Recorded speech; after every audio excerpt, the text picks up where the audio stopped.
या ठिकाणी आपली मिठी नदी जी आहे ही आपल्या माहीमच्या खाडीला जाऊन ती मिळते आणि पवई लेक जी आहे तिथून ती नदी सुरुवात होते. तर ही जी नदी आहे याच्यामध्ये मोठ्या प्रमाणामध्ये कचरा टाकला जातो आणि त्यामुळे पाणी तुंबलं जातंय आणि पूर्वी अनेक वेळेला या नदीला पूर आलेला आहे. पण आता सगळं त्याची व्यवस्था महानगरपालिकेने केलेली आहे आणि पावसाच्या अगोदर 31 मे पूर्वी हे सगळं काम पूर्ण करायचं असं महापालिकेने ठरवलेलं आहे. त्याप्रमाणे बीबी कन्स्ट्रक्शन नावाची कंपनी आहे, त्याला हे काम देण्यात आलेलं आहे. पूर्वी त्याचे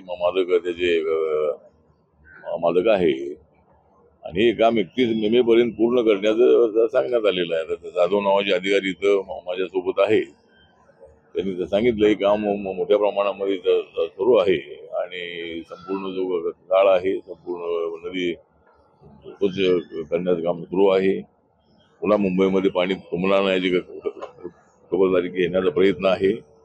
आणि काल माननीय मुख्यमंत्री एकनाथ शिंदे साहेब इथं आले होते, त्यांनी अधिकाऱ्यांना तसे आदेश दिलेले आहेत आणि महानगरपालिकेच्या वतीने जवळजवळ 42 कोटीचं कॉन्ट्रॅक्ट आहे. तर हे काम लवकरात लवकर पूर्ण व्हावं, अधिकाऱ्यांनी त्यामध्ये बारकाईने लक्ष द्यावं आणि पुन्हा मुंबईमध्ये पाणी तुंबणार नाही याची खबरदारी घ्यावी, अशा पद्धतीच्या सूचना आपण अधिकाऱ्यांना दिलेल्या आहेत.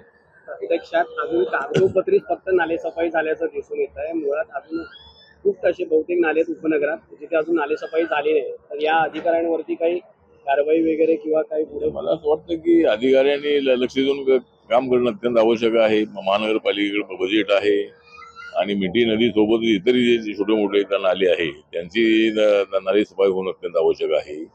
त्याची कामं सुरू आहेत आणि ती कामं त्यांनी लवकरात लवकर पूर्ण करावीत आणि जे मनुष्यबळ आहे ते मनुष्यबळ वाढवावं आणि पावसाच्या अगोदर ही सगळी कामं पूर्ण करावी, अशा पद्धतीची आपली त्यांना सूचना आहे.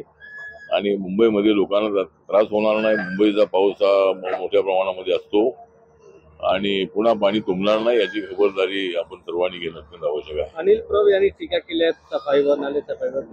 मला वाटतं यांना अनिल परब हे उभाटाचे नेते आहेत आणि अनेक वर्ष महानगरपालिका त्यांच्या ताब्यामध्ये होती. आता फक्त या ठिकाणी प्रशासक आहे, परंतु अनेक वर्ष त्यांच्या हातामध्ये सत्ता होती आणि त्यावेळेला सुद्धा अशा पद्धतीने अनेक वेळेला पाणी तुंबलेलं आहे. त्यामुळं अनिल परब यांच्या टीकेमध्ये काही अर्थ नाही आहे आणि याच्यामध्ये राजकारण आणण्याची आवश्यकता नाही आहे.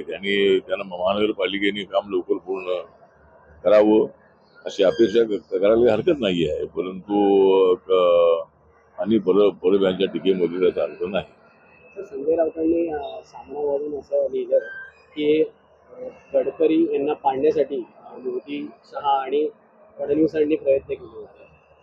मला वाटतं की माननीय मोदी, शहा आणि देवेंद्र फडणवीस यांनी गडकरींना पाडण्यासाठी प्रयत्न केलेले नाही, तर त्यांनी शरद पवार आणि उद्धव ठाकरे यांना पाडण्यासाठी प्रयत्न केलेले आहेत.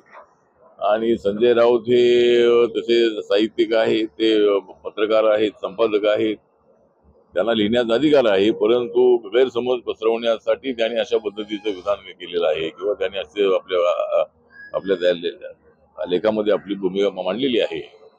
बीजेपीच्या नेत्यांमध्ये गैरसमज व्हावा आणि गडकरी यांना पाडण्याचा प्रयत्न काय करण्याचा प्रश्नच येत नाही. आम्ही सगळे गडकरींच्या प्रचारासाठी होतो, मोदी साहेब त्या प्रचाराला आलेले होते, अमित भाई आले होते, त्यानंतर देवेंद्र फडणवीस अनेक वेळेला त्या ठिकाणी होते, मी 2 दिवस होतो.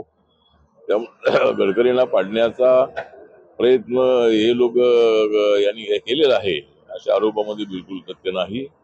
पण ही गोष्ट खरी आहे की शरद पवार आणि उद्धव ठाकरे यांनी काँग्रेसला पाडण्याचा मात्र प्रयत्न नक्की आमच्या एनडीने केलेला आहे. 4 तारखेला निकाल येणार काय अपेक्षा आहे? 4 तारखेला जे निकाल येणार आहे ते माननीय नरेंद्र मोदी यांनी 400 पारचा नारा दिला होता आणि आम्हाला विश्वास आहे की नॉर्थ इंडियामध्ये तर बीजेपी आणि एनडीए स्ट्रॉंग आहेच आहे. उत्तर प्रदेशमध्ये जयंत चौधरी आमच्यासोबत आलेले आहे, निषाद पार्टी आमच्यासोबत आहे, अनुप्रिया पटेल यांचा अपना दल आमच्यासोबत आहे, राजभर यांची पार्टी आमच्यासोबत आहे, आरपीआय बीजेपी सोबत या ठिकाणी आहे. त्यामुळे उत्तर प्रदेशमध्ये 80 पैकी 75+ जागा मिळतील अशी अपेक्षा आहे.